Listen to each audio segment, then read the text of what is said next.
تو انبیاء علیہ السلام کے دو مقامات ہوتے ہیں، ایک بشریت و انسانیت اور ایک نبوت اور رسالت۔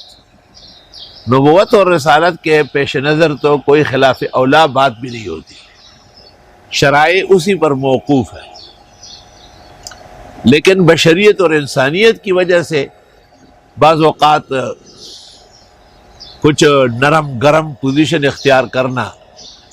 حضرت اقدس مولانا انور شاہ کہتے ہیں جو اس کا منکر ہے اس کو علم کا کچھ پتہ نہیں۔